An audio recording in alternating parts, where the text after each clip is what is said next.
Hey everybody, welcome back to Rhino Off-Road.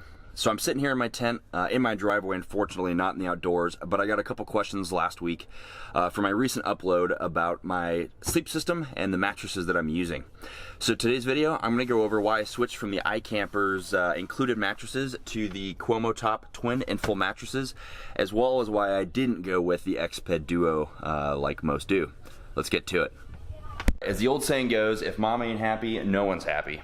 So the best way that I can show you the issues with the included iKamper mattresses is just to have my wife lay on it, and you can see how much that thing compresses and how little support it actually provides. Anja's laying flat on her back, which actually isn't too bad, and that's generally how I sleep. Unfortunately, Anja's not a back sleeper, so when she rolls on her side, her hips are pretty much touching all the way to the floor, which is exactly how she sleeps all night long in the iKamper. So that's problem A. The mattresses just aren't that comfortable. Problem B, and almost the bigger deal breaker for me, is the fact that with these things in there, there is no way that I can get my bedding in there and have the tent fully closed, at least easily and predictably every time.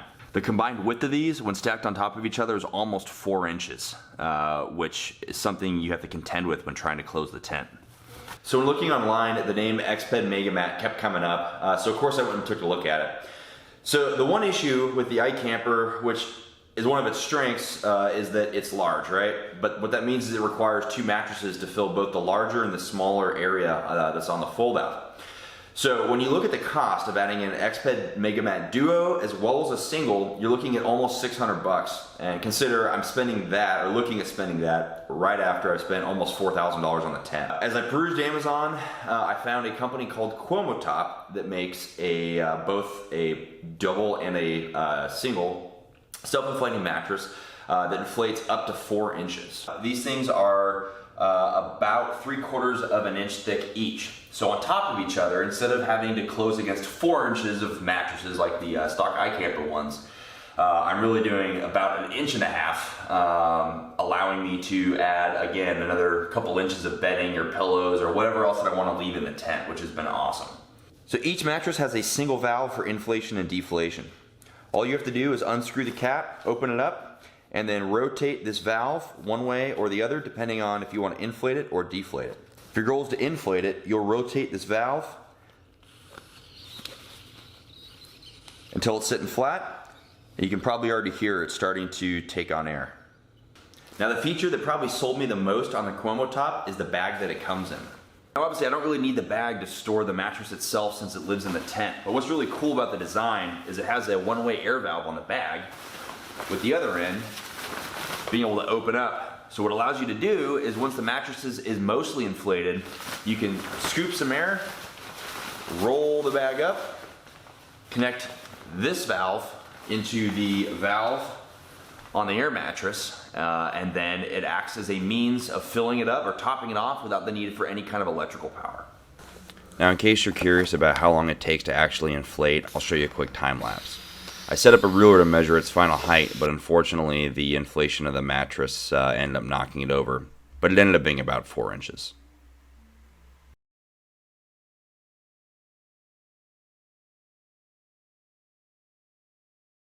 So that was just under 10 minutes, and you can see that the QOMOTOP inflated to about double the thickness as the iKamper mattress.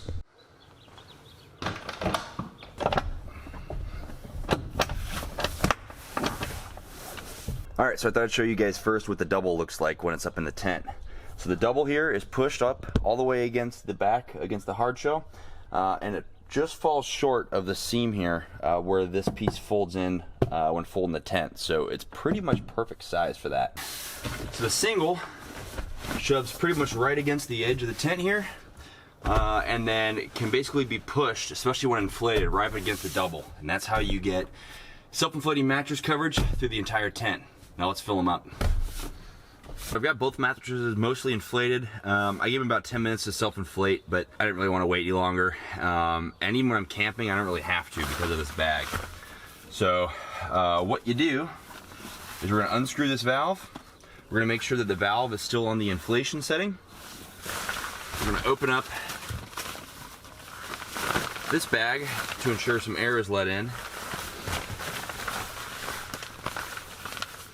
We're just going to press this valve of the bag into the valve of the mat, Get a nice tight fit there. Open it up. Make sure this thing nice and sealed. And then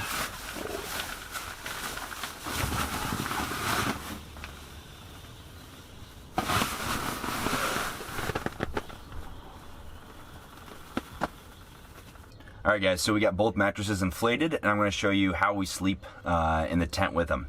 So when it's just me, I will sleep in this corner, long ways front to back with the tent.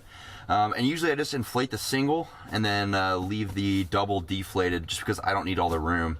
That also leaves the single, or where the single is now, just empty so that I can put the Mr. Heater Buddy and that kind of stuff. So when my family's in the tent, we'll actually sleep the opposite direction. So if this is front to back, we'll actually sleep crosswise, which allows my wife, my 18-month-old, myself, and our corgi to sleep 4 deep this way and still leave a couple feet of storage on the other side, either end of the tent, generally in this region, for things like the Mr. Heater Buddy, our bags, that kind of thing. As I said before, happy wife, happy life.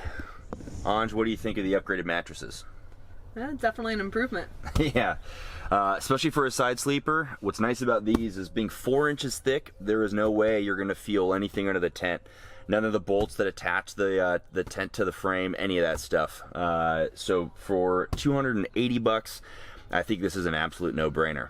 So the last thing I'm going to show you is how quickly it is to deflate these mattresses. So I'll start with the single, pull it towards me.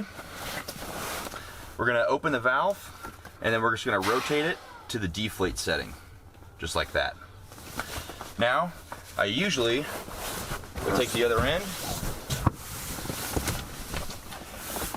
and just slowly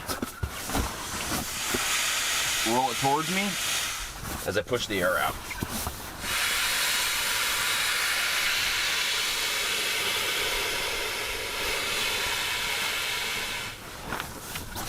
Unfold it once more. Now I'm going to fold it in half and start rolling.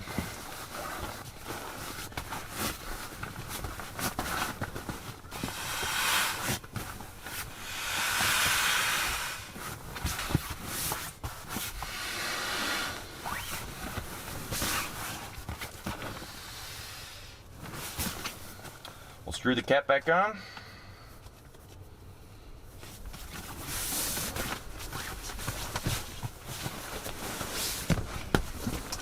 That's all there is to it.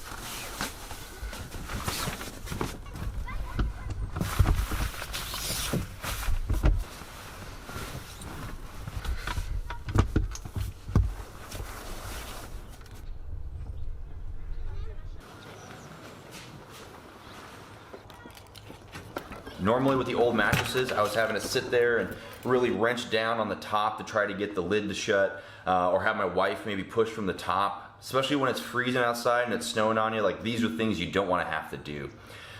With how easy that was, I could probably add another 1 to 2 sleeping bags to make the total of 4, as well as some extra pillows and that kind of stuff. So even though it takes just a little longer, a couple minutes to inflate it, about 2 minutes to deflate both mattresses, that is way easier than trying to haul bedding in and out of the tent, especially when I'm dealing with an 18-month-old, a dog, and whatever inclement weather that we're staying in.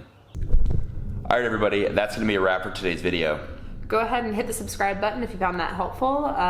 Hit the like button, leave us a comment, and let us know what you thought. Awesome. This weekend, I'm heading up with a few buddies to go explore the Eastern Sierras at the Alabama Hills, so expect that video to drop next week. You're going with your buddies where? Uh-oh, gotta go. See you later.